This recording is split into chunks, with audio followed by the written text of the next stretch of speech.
Good day, Good everyone. morning. How are you, Hi. Kristen? I'm good. Welcome to Primo Perspectives. Yes. I am Lorie Mills, And I'm Kristen Borth. and we are going to talk about an exciting topic today, Kristen. Of course, our topics are always exciting. I They agree. are for us anyway. So, Yeah. yeah, I wanted to talk to you about investing, and we hear this a lot, investing in ourselves professionally, investing in ourselves personally. And, what does that mean? Does hmm it mean the same thing for everybody? Does it mean the same thing for a new grad versus a seasoned professional? What are the Yeah. difference? What should we be doing at those stages in our life? Yeah. And I'll just kind of kick us off here. We were talking about, when new grads come out, they're usually one of two uh, feelings they have. They're either so excited and I'm going to tackle the world, Yeah. or I'm terrified. Those are kind of the two attitudes we get. And I love working with both of those types of people, because you can, for your grad that's going to take over the world, those are the ones that you can give them an assignment. They're going to do it. They're going to dig in, they're going to be excited. They're going to do it. But also mentoring that new grad that's scared, that's terrified. Yeah. I enjoy doing that because those professionals make amazing assets to organizations in their later on years, a lot of times. So true. And, we talk about, so I look back at when I was a new grad and come out.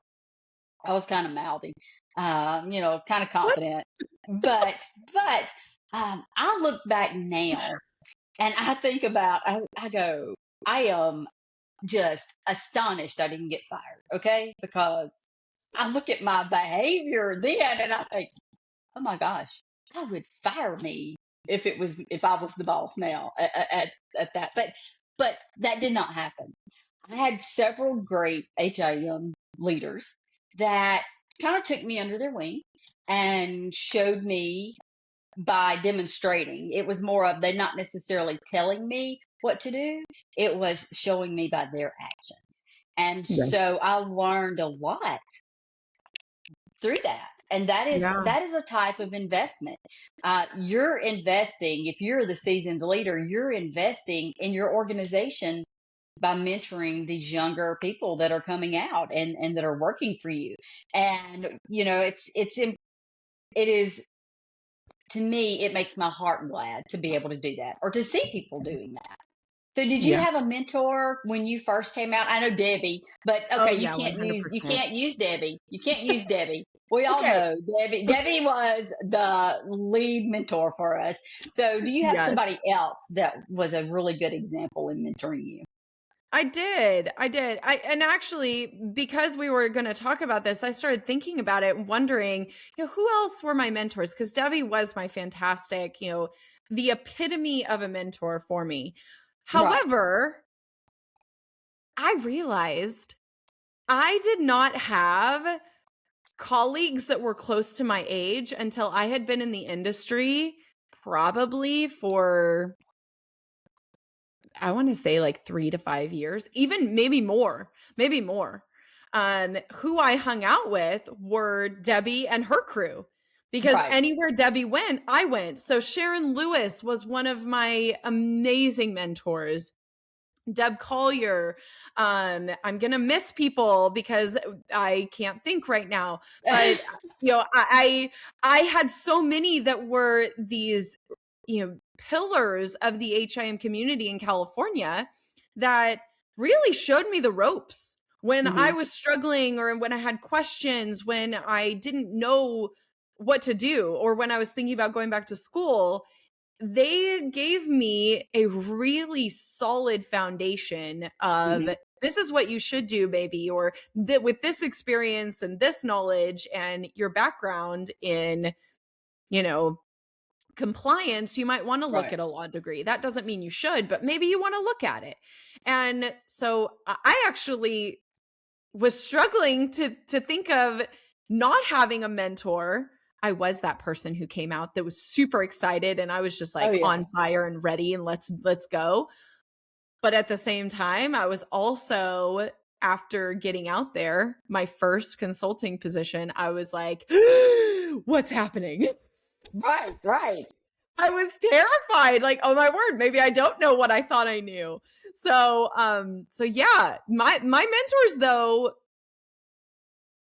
are really, I mean, it was whoever Debbie was around. Debbie and her crew were my mentors. Yeah, yeah. Hey, what great mentors to have. I mean, It's that true. is fantastic. I'm laughing because I think I know this story. Is this your first consulting job, the one that you were the coding director and like people stalked you and harassed you while you were there? Oh my word. I think if that had been my first one, I would have left the profession. I would have been like, nope, I'm out. I'm done. They're hanging over my, bathroom stall. They're slashing my tires. I'm done. No, that wasn't my first one, but that was very early on, like within the first 3 years of my career or less. Yeah. That We'll have one to happened. dedicate a show to talking about bad experiences because that Yeah. is truly a very bad experience, and Well, yeah. it was very interesting to hear. I've never had anything like that happen, but whew, Oh, man, that was a yeah. doozy. Well, I want to talk Yeah, we were. about so our new grads. There's some things that they can do to invest in themselves, and sometimes I don't think that they think of this first off when they're coming out of school. And True. one is, find the value in entry level positions. We all come out of school. I say all. A lot of new grads come out of school and they go, I want to be the boss. I want to be the Mm-hmm. boss. I want to run things. And that's great. That's a good attitude to have. But you have to remember you're not always ready to be the boss when you first come out of school. So You have the knowledge base of being there, having the education, but the whole picture you don't always have when you first come out of school. And I used to have I had a student tell me one time he started working for us and he was fantastic and he goes, "How do I get where you are? I want to be where you are." And I laughed and I was like, "Hold up, slow your roll, bud. We got to talk about this." I said, "First off, it took me 20 years yeah. to get here. It didn't happen overnight." And there's a lot of things that I had to learn in that 20 years that got me to where I'm at. Yes. Yeah. So, as I said before, I look back on some of my behavior and I think, oh my God, I'd have fired me. And I would have. I'm really surprised I didn't get fired. Uh, but those things helped me grow and become a Yeah. director. And we have to do that. But the value of entry level positions is you learn so much when you start Mhm. in an entry level position. I started out as a file clerk, and I know I've told everybody this. Even coming straight out of school, out of HI school, I started out as a file clerk, Yeah. and I didn't stay there long, but still, it helped me learn how things function in the department from the Yes. ground up. So it made me a better leader because I understood what that person that was functioning as a file clerk went through and that it was not Mhm. always easy and that sometimes the file clerk had a doctor crawl across their desk and yell at their face because they got sent a letter that said they Yeah. were being suspended. And Mm. so how do you handle that when you're a new grad coming out of school? What happens? Yeah. Because it can be shocking.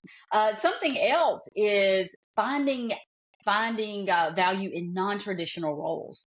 Yeah. We automatically think hospital whenever we're coming out of school. That's acute care Mhm. hospital. That's what we think. There's so many other avenues you can do.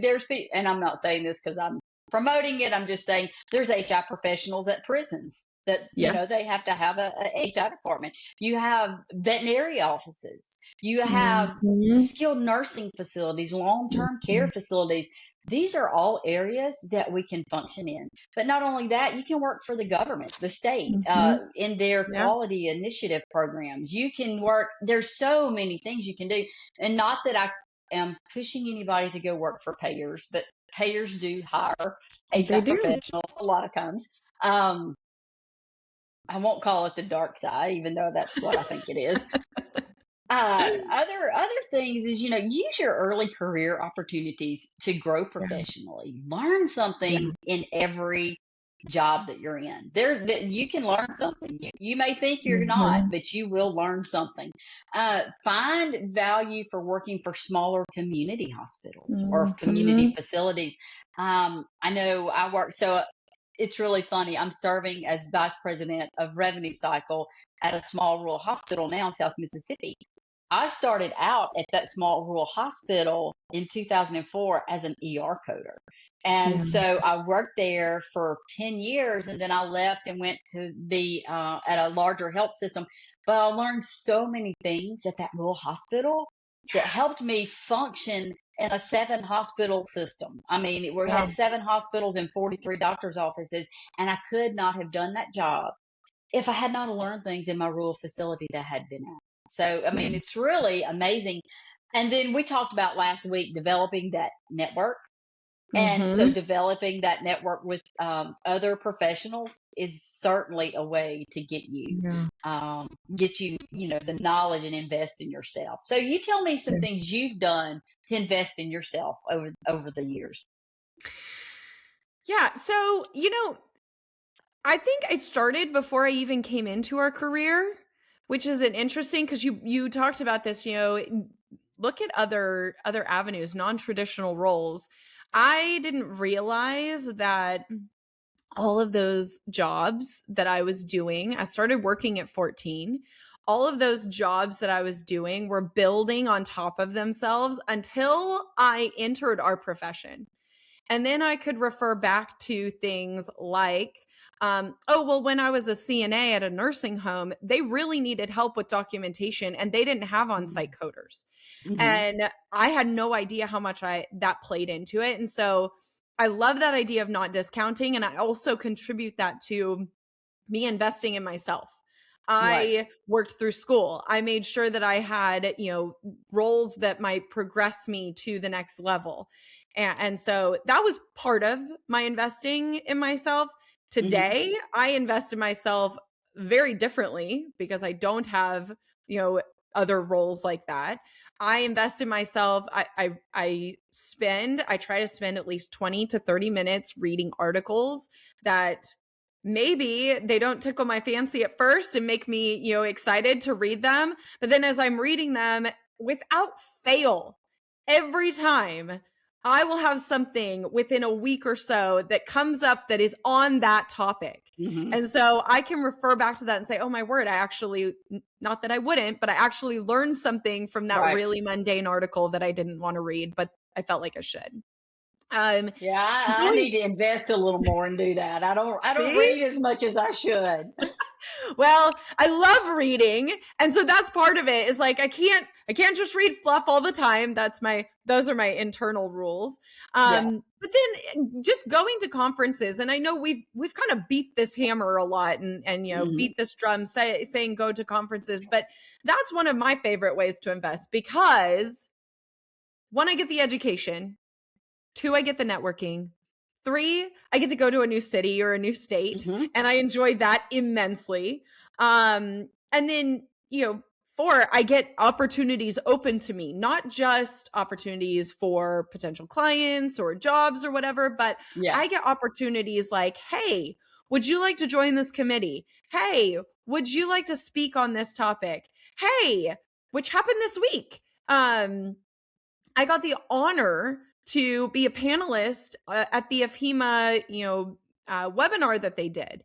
I got to do that last year as well, and it's so interesting and so fun. But then it blew my mind even, further open of like how I could invest in myself. I could be a part of AFHEMA. I Hmm. could go to their, conference, which I don't think they call it a conference. I think they call it a congress.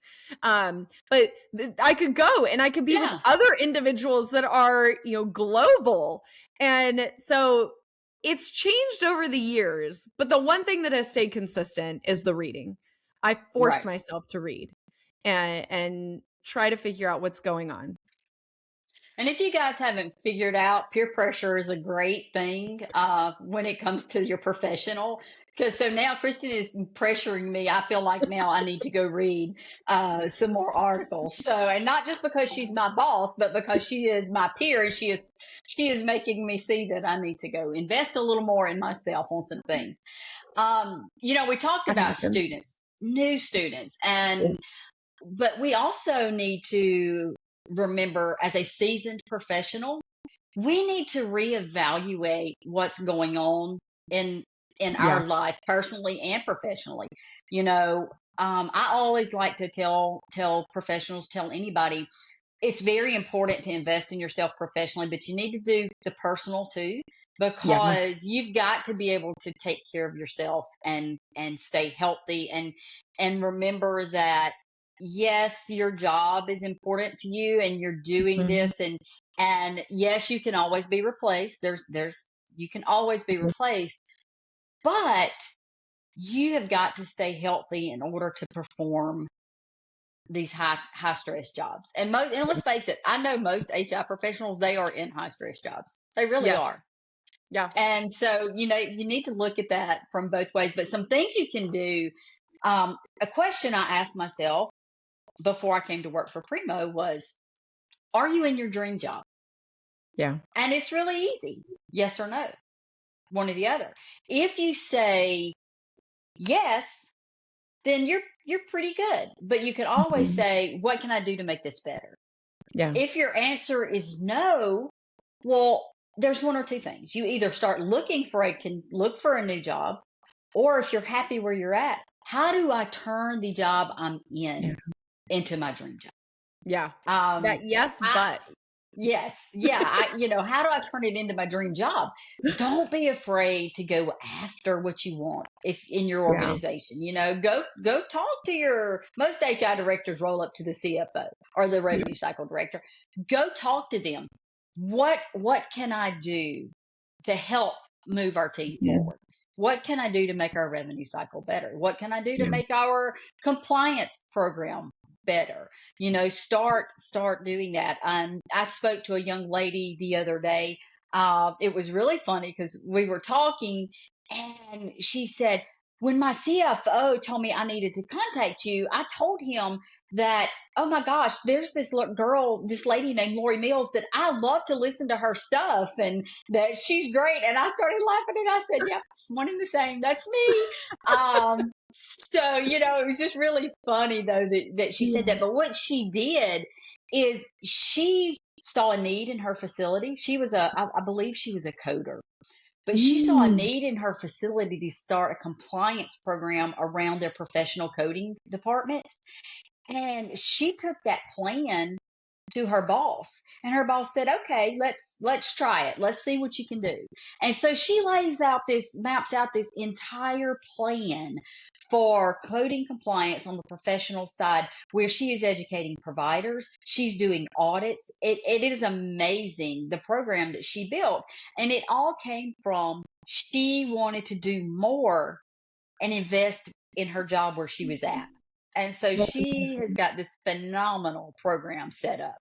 Doing things like that to make your job your dream job. Yes. Um, so those are things as seasoned professionals, I think, instead of going, oh, I'm just going to leave. I hate it here, or I don't like my job, I'm just going to leave. Is there something you can do to change the scenario and make it better? Yeah. And not only are you investing in yourself at that point, you're investing in your organization. Yeah. And I talk about that a lot too in presentations. Is important to invest in your organization Mhm. because that's how your organization grows. Yeah. And if you're not investing, then your organization is also going to be at a stalemate. It's going to stand still. One thing that I tell everyone, seasoned professionals, new grads, whatever, you cannot expect your organization to be the only thing investing in you. You gotta do some time yourself, whether it be attending a class on a Saturday or after hours. I Mhm. listened to a webinar the other day that was at 6 o'clock my time because it was after my hours, but I'll listen to it. Yeah. So things like that, you can't just expect your organization to just pour the money into you, Yeah. to send you to education, to send you to conferences, to do all of that. I have actually taken PTO days so I could go to a conference and pay for the conference myself because Hmm. I wanted to do that. And my organization was not paying for travel at that time. So, Yeah. I've done that. So I think all that's important. I want to read this statement, and I think it's very powerful. And it's from someone. Her name is Megan Toll. That she put this out there, and it says, "The value and potential that I possess is important enough to me that I'm going to give it the energy, space, and time to grow and create results." Yeah. So when I think about that, it takes effort. It takes a Hmm. lot of effort to grow, Yeah. and invest in yourself. And I think sometimes Yeah. we want to just get it by osmosis. Yeah. And that's new professionals and seasoned professionals. Yeah. Sometimes we just want to get it by osmosis. We just don't want to put the effort into it. I'm tired. I just really don't want to do it, but we have to make ourselves do that. But I thought that was a very powerful Yes. statement that Miss Toll made. It's talking about you've got to have the energy to do it and make it important enough to where Hmm. it's a priority Yeah. to invest in yourself. Yeah. Um, talking about investing, but and I've said personally and professionally, we have to invest in our families as well. Yeah. It can't all be about work. We have to invest in our families. What are you doing to invest in your children to make them productive members of society? That's what I like to call it. Yeah. What are we doing? So what are some things you're doing, Kristen, personally that, Yeah. it helps you across the board, but it is really a personal investment you're making? Yeah, so I got into a habit when I was in college. I listened to somebody talking about, how people um the most successful people are and what they do, what their habits were. And one of Right. the habits that stuck with me was making goals. So I am the person who I make weekly goals. I Hmm. make monthly goals. I make yearly goals. I make 3-year goals, and I make 5-year goals, and I make 10-year goals. Now they change. Randomly, I was looking at one of my 10-year goals and I was like, oh, that's not even relevant anymore. But that's one of the beauties of investing in yourself and looking at yourself and internally investing as well, Hmm. because on my list are not necessarily things that are all, healthcare related, all knowledge related or Right. activity related around work. Some of them are, hey, I want to, well, I did this one already, but one of them was, I really want to run a half marathon. I had no desire. So all of those people that are like, oh, well, if you did the half, you can do the full. I had no desire to do the full. I Right. have zero desire to run that long, but I really wanted to do the half. I thought that would be fun and I would still be having fun doing it. And I did it and I loved it and it was great. I would totally do it again. And so I felt good. I was like, this is awesome. All right. And I accomplished one of my goals. Another one of my goals was to remodel my home, and I wanted to do that, and it was pretty big remodel. Uh, but then I had kids. So you're talking Yeah. about kids. And then my goals started changing even more. And one of my goals for my kids, to invest in my kids, is I wanted them to be able to travel and experience our beautiful country. And so I put out there to my husband, I was like, hey, we're going to take the kids to all 50 states. And he was like, in their lifetime or in the next like few years? And I'm like, no, in their lifetime. But let's like make it a point to not just go back to the Right. same vacation spot. Let's go to somewhere new. Let's Right. experience new things, because you get so many um, enriching experiences that transform who you are and Right. develop into who you become when you travel like that. So that was one. I'd wanted to go to Paris for a really long time. Check that one off my list earlier than I thought. So I've got things like that that are on there. Learning to cook better. You inspired me talk about you inspiring me. You are this epic cook inspired me. So I added that to my list of like, oh, become a better cook. So my kids love my food a bit more. Not that they were ever complaining, but I Yeah. wasn't a good cook. So I, so things like that are on my list to invest in, but they make me as a person more well-rounded. right. That was what started my reading whole thing, was at this conference that I went to that talked about developing yourself and the goals and all of that. They said Uh-huh. the most interesting people in the room are the people that you can talk about any topic with, Anything. and they have a little bit of knowledge, but they have enough curiosity to fill in Yeah. the gaps to ask questions. And that started me down that path Yeah. of reading. So what are some of your personal goals? Oh gosh, my personal goals. One is just to be more attentive and present. I have a Yeah. tendency to be so involved in work that I forget about everything else that's going on. So that's kind of a short term goal that I kind of look at. I don't know. It's been a long time since I've sat down and read my goals, and it's funny that I'm talking about investing, and here I am. I haven't sat down and looked at goals in a long time.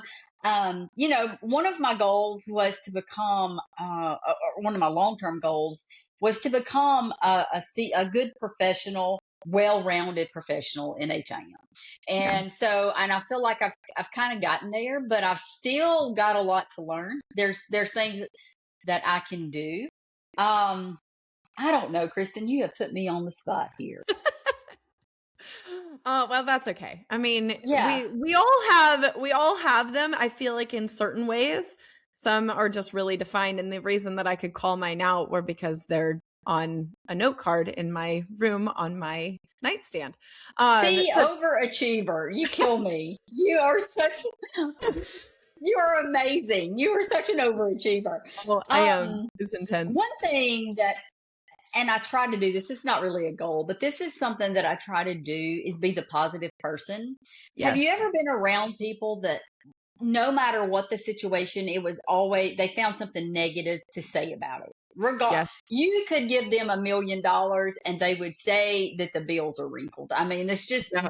that's I have been Hmm. around people like that, and that's Yeah. probably one of the most difficult people for me to be around because I do Agreed. try to be a positive person. I Yeah. really try to bring the positive energy. You know, I try to find the positive in all situations. Do something nice for other people, Yeah. whether it is bring them a cup of coffee if you can, Hmm. or just, you see a lot of this pay it forward where people pay Yeah. for food at a drive through or whatever. And there was the other day I was in Walmart and there was this little lady. She looked to be in her 70s and she was paying out and her debit card declined. And then she used a credit card and it declined. And I was like, okay. So I just give the lady my card and had her run it, cashier run it. And I didn't want any recognition or anything for Yeah. that, but I wanted to do something nice for somebody else because I was in a position where I could.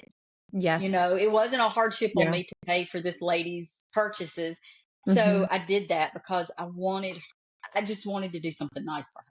Yeah. And I've had people do things like that for me before, especially when Mhm. you be a young mother and you're in the grocery store and something like that Oh, happens, yeah.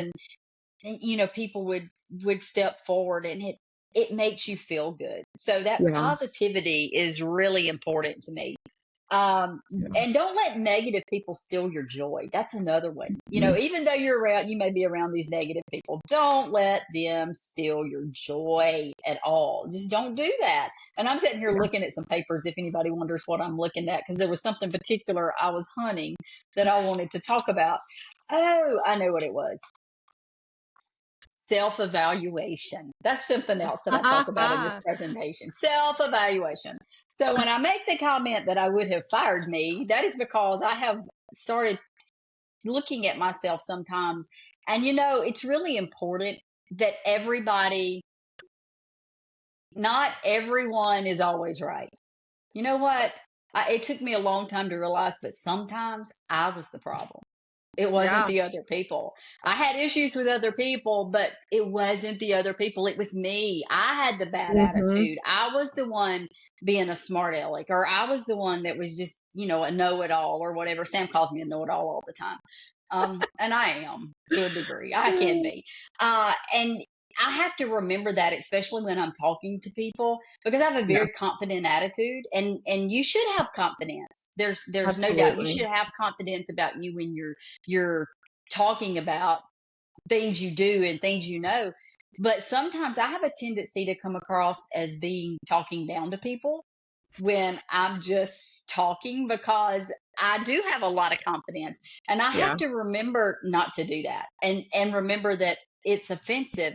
And so just doing that self-evaluation of, sometimes the problem is me. It really Oh, is.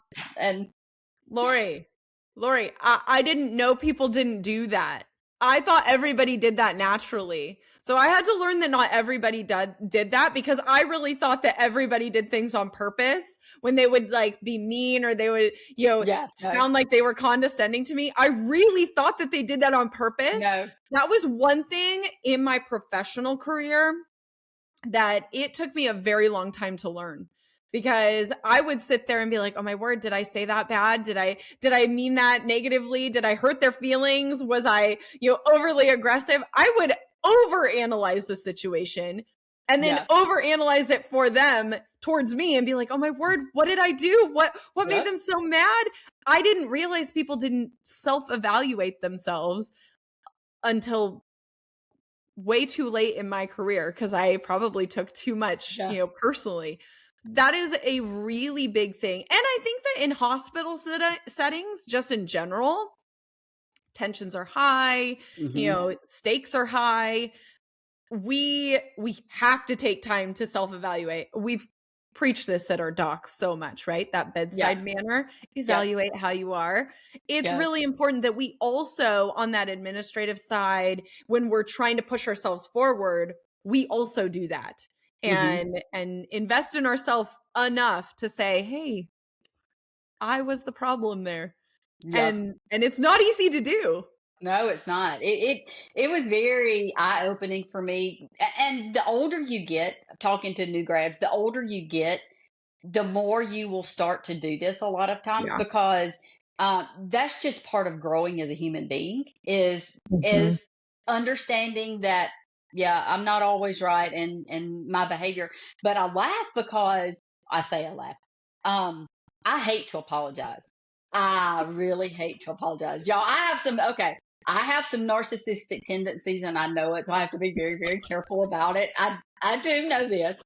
But I hate to apologize. So I really started making an effort to not do things to offend other people or to cause other people issues, because I hated to go back and apologize. Now, I Yeah. would always, after it happened, give it a little time, then I would feel bad and I would have to go back and apologize. So just to keep from having to go apologize, I just had to make a conscious effort to not do things like that.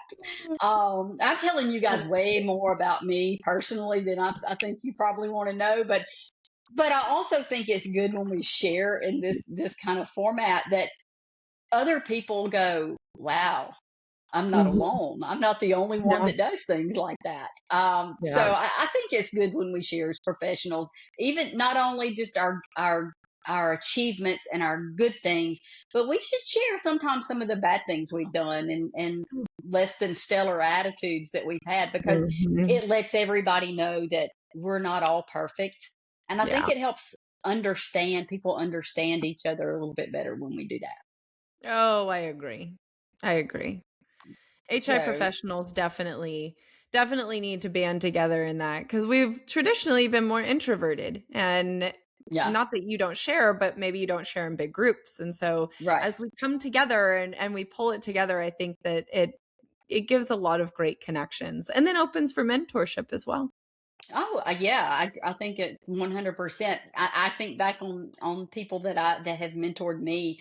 They just they had this attitude about them that was just so, I won't say sweet, but it was an attitude that just of caring that you Yeah. saw in them. Yeah. So Well, Kristen, this has been a fabulous conversation. And there again, I think I've shared a little too much personally about myself, but there again, it's good to be vulnerable sometimes. So I think we're going to have Absolutely. to wrap this one up today. Sounds good. Thanks for sharing what you know, Lorie. All right, Kristen, thank you. Later, Bye. guys.